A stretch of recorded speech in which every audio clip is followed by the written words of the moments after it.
Ooh, yeah. Palo Santo.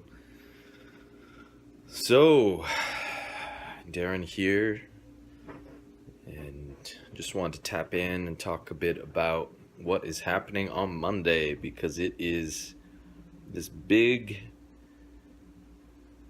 huge, immense eclipse that's going down, and there's just a lot of people talking about it, a lot of people feeling about it, and it's immense, it's intense. I mean, I'm holding a cacao ceremony that night, and that thing must have sold out in days now. I wrote a pretty attractive, sexy write-up about it, but I don't think that's just the only thing that gripped people, not just my words. I think people are feeling the need to be in ritual more and more and more, which is amazing, because this is how we re-indigenize. To be indigenous means to be earth-based people, to be connected to the planet, and to unite ourselves with natural law and even cosmic law. And astrology is an incredibly ingenious indigenous tool that has been created by our ancestors, and it's a science of all the vibrations of the cosmos, the planets, how all these things, these celestial objects, these planets are literally influencing us on an energetic level. So it's very profound to study astrology, because you start to realize how we are integrated and intertwined with a cosmic sensibility, a cosmic selfhood. And that, for me, provides tremendous empowerment. It's tremendously healing and just uber profound.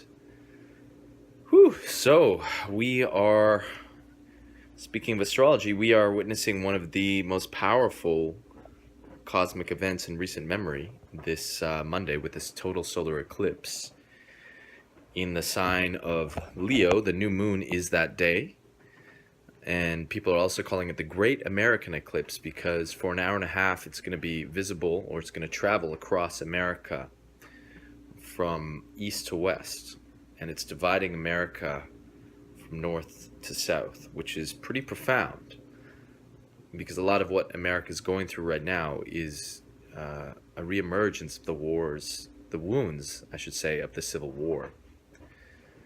And that was a wound that was never healed. None of the wounds of war actually have been healed. If you look at World War II, for instance, the whole rise of Hitler and the Nazi Party was because in World War I, the Germans were really screwed over after that war with lots of sanctions and stuff that kept them or oppressed them, and sort of set the scene for the ire of the Nazi Party to come forward. And I was speaking about this with someone the other day. You know, we really need to reach out to the indigenous peoples, but also just to pool all of our wisdom together, because I remember reading once that in some indigenous cultures, you know, when they would go to battle, they would come home from the battle and they would do energetic cleansing exercises to purify themselves. And there's a lot of honoring of the defeated. You know, the defeated weren't so shamed as they are in modern day. And we're realizing, you know, that we really have to bring more of a spiritual perspective into every endeavor. And war is one of those things. You know, if a war happens, how do you deal with the people who have been defeated? How do you stop othering them as the enemy and see them now as, you know, a wounded part of the extended family? They may have been aggressors, no matter. But if you really want to heal that wound so the war never happens again, you got to deal with the trauma. War is very traumatizing. And I think what happened in the South is that the North beat the South, and that Southern mentality that, you know, was really attached to slavery and stuff, that never went away. There was never really education that was done to really reach out to them and figure that out, how that we can all evolve our mentality and not regress into these nefarious ideas like enslaving another human being when we're all equal and no one should be a slave, which is quite obvious to most of us. But you're starting to see now these old wounds are emerging, where some people are saying, you know, the same things that we did under slavery, and white supremacist slogans and stuff that's horrifying to people.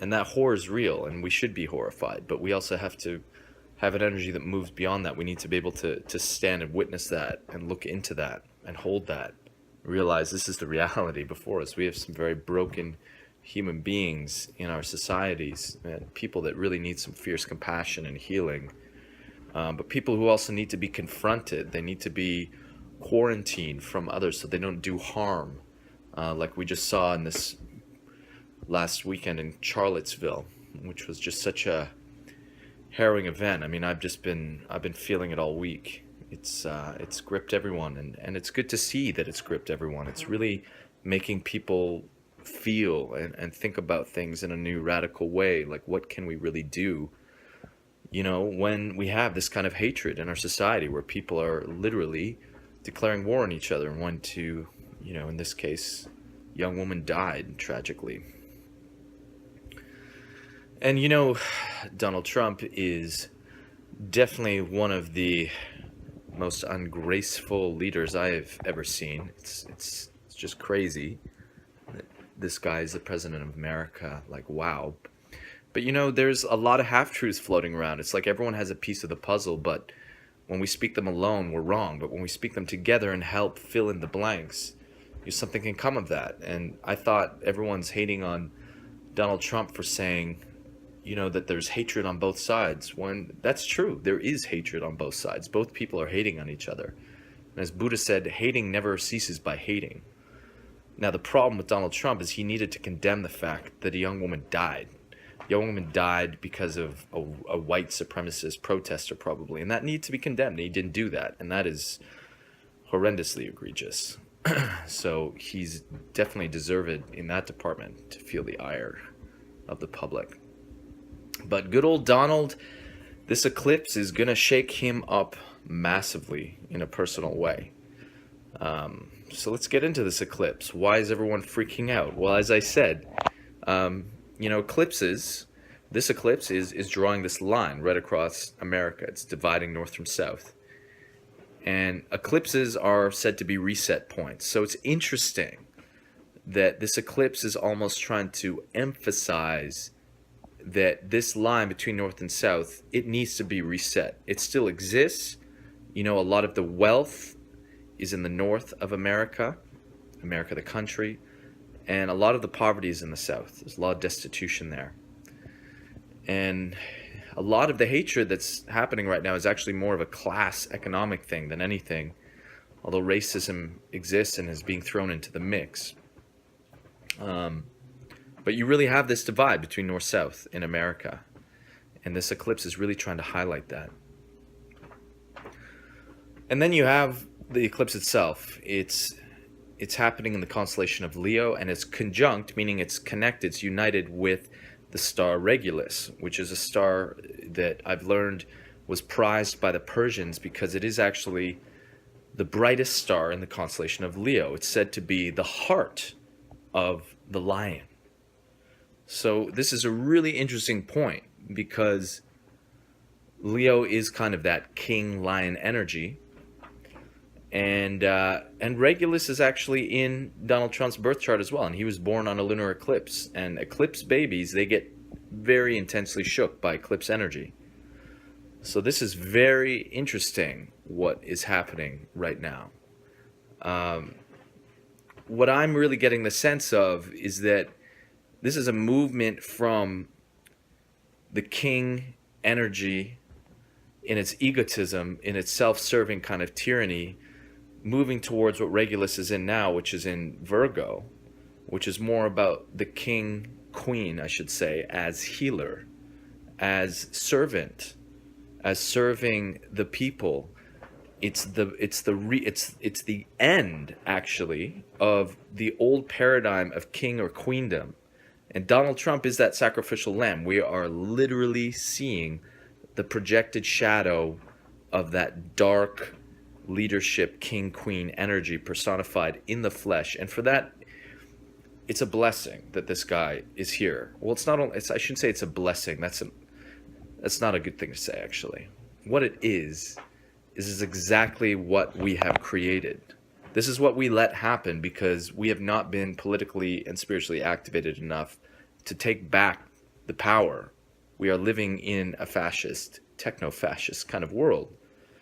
Elections are more like selections. It's the same sort of elitist, for the corporations, military, industrial complex, one after another. They're all kind of puppets. So what we're witnessing now is that I feel this eclipse is about, we need to rebirth that. We need to demand leaders who are going to stand for something new. This is a new epoch that is being called to awaken. Now, eclipses are also interesting because it is when you have this kind of Earth, Moon, Sun, all in perfect harmonic coordination. And what I find interesting about an eclipse, a total solar eclipse, people are always like the total solar eclipse, but it's also the total moon covering eclipse. The feminine has always been associated with the moon, and you have the moon here completely covering the radiance of the sun. I like to think of an eclipse as it's almost like the feminine checking the sun. So the queen, in my mind, is standing before the king and reflecting his light back to him. And this is something that the feminine does so powerfully in our midst. The yang masculine energy is seen to be that active energy, whereas the feminine is said to be the receptive energy. And in Chinese medicine, we say the feminine is also associated with water, which reflects the light of the heart. And this is all how inner alchemy actually begins. You know, you've got to get the water and the fire together. Jesus said that. You will only be born again when you are born again by water and fire. So an eclipse is a supreme symbol of alchemy, of that need for masculine and feminine to come into balance.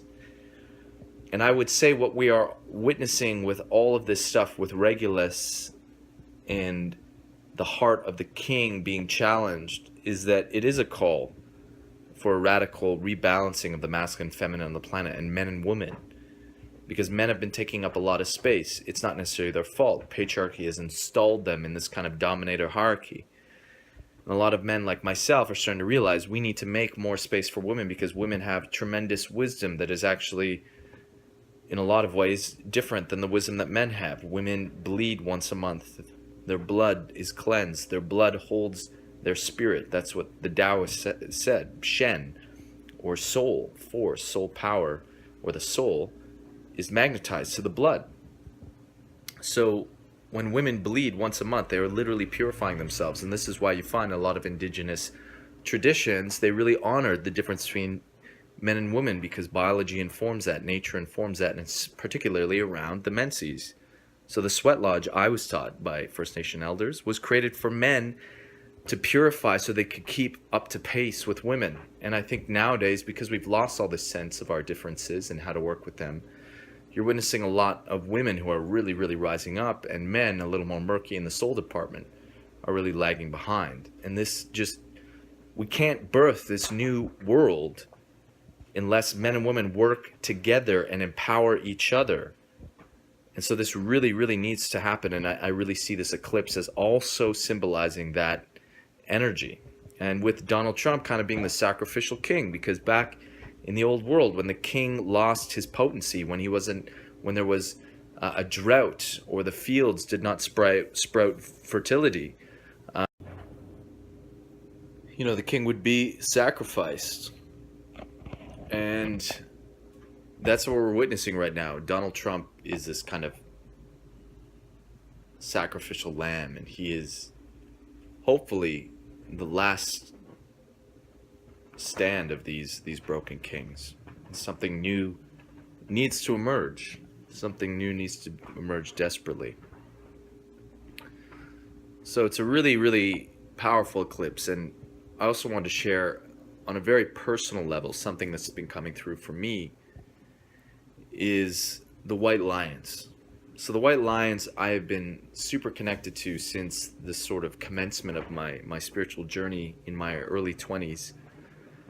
I became aware of the white lions, read the beautiful book Mystery of the White Lions by Linda Tucker, and this is, in my mind, essential reading for all human beings, because these animals represent, according to the African shamans, a fulfillment of an old prophecy.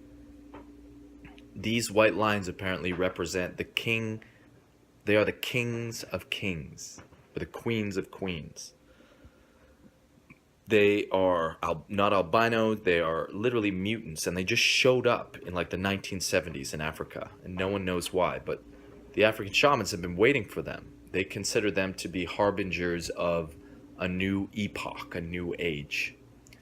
And according to Zulu shaman Kridu Mutwa, who's amazing, you should really check out his stuff, especially on extraterrestrial predation, which is something that I want to do a lot more talks on, because we need to be aware of this common adversary that we're facing, and it's not necessarily human beings. That's quite sci-fi, but hold that for another day. But Kridu Mutwa talks about how lions in African shamanism are considered to be from the constellation of Leo. They are our star brethren, as all animals are. And one of the powers of the lion is said to protect us from negative entities. Now, why I think this is vital, because if you think about the white lions as being the most supreme king queen, they have showed up now because the spiritual warfare on the planet is escalating tremendously. And I think more and more people are realizing that this isn't about one hate group against another, or activists against this group. This is about all of humanity being rendered against one enemy or adversary. You know, we talk about the 1%, we talk about the establishment, these elites. We are all being played. I saw recently that apparently the cops in Charlottesville were told to stand down because they were given direct orders to try and give space for a racial war to be incited. They want us divided.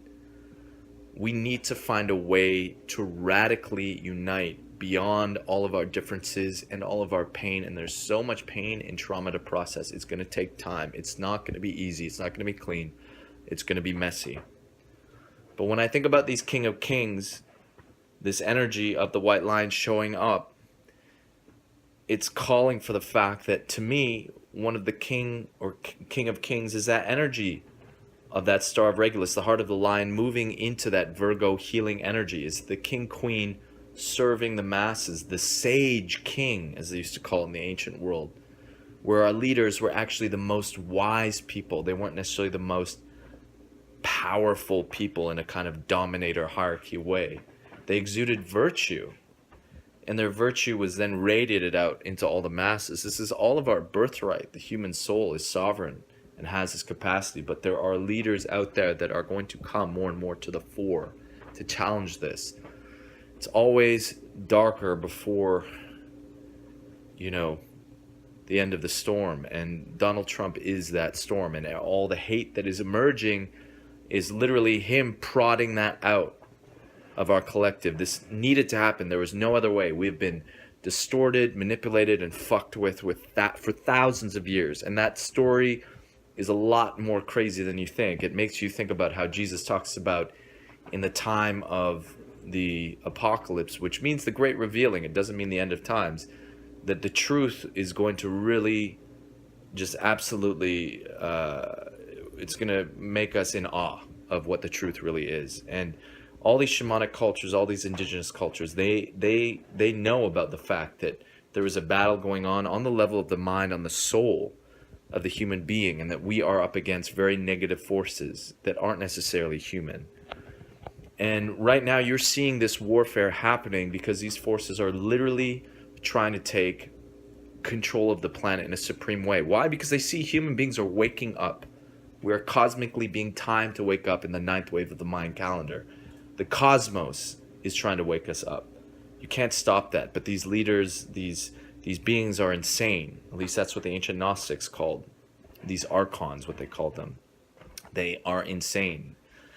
And they've manipulated us for thousands of years. And so there's all this pain, all this confusion.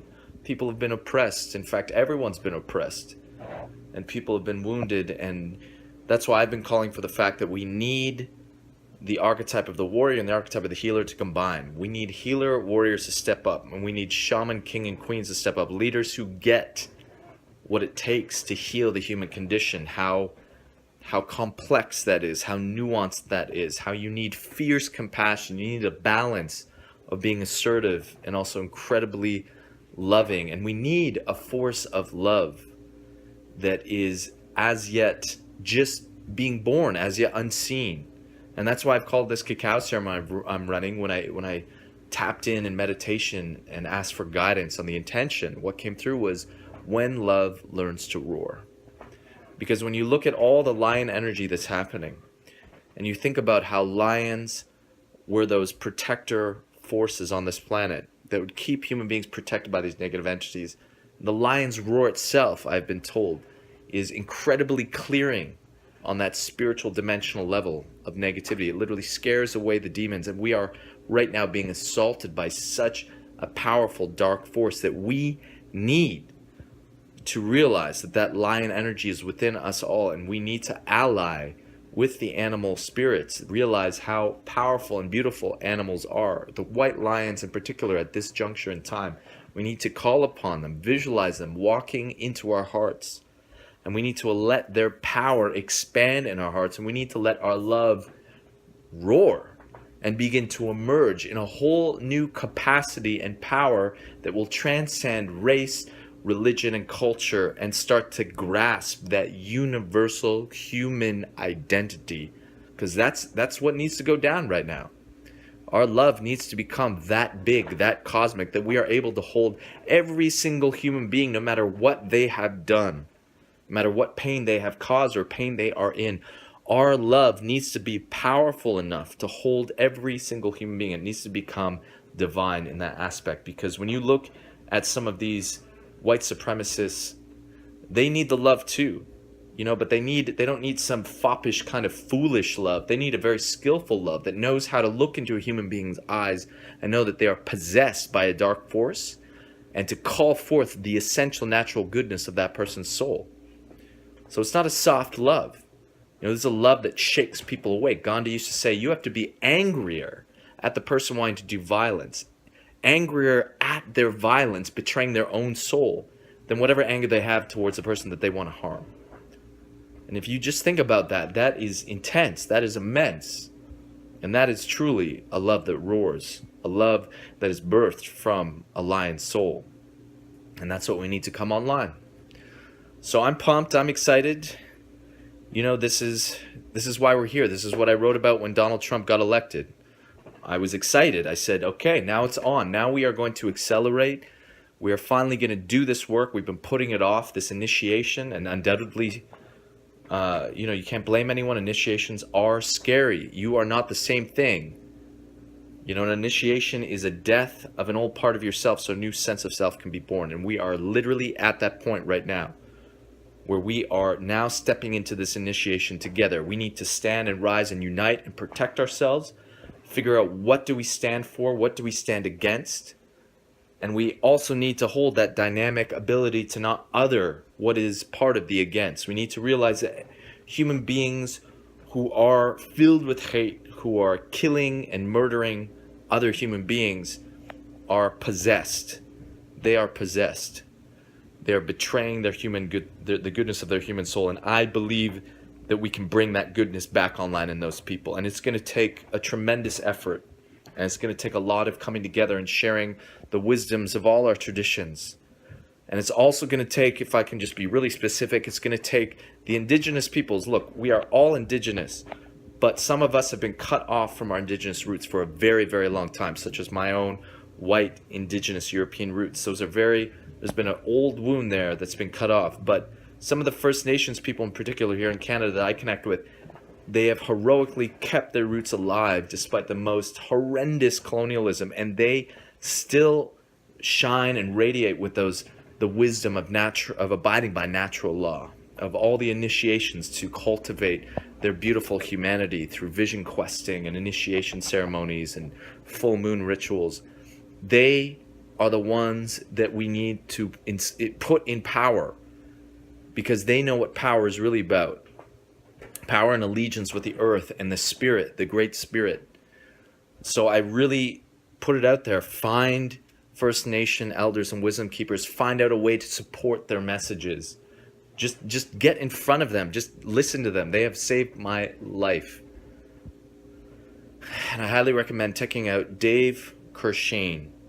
He's an Anishinaabe elder, one of the most powerful indigenous elders on the planet. He runs the Turtle Lodge in Manitoba. If you look up the turtlelodge.org, this man, I believe he's kind of like a living prophet. You'd probably hate me for saying that, but he is such a beautiful man, and I'm just pointing out that this man needs to be prime minister of this country.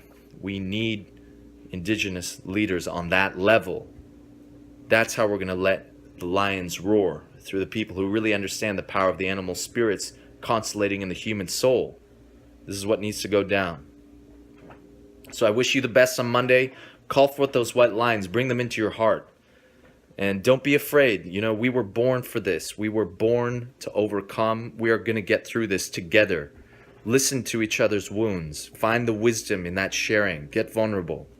You'll find strength in that. Whew, all the love and glory to you. I'll see you on the other side.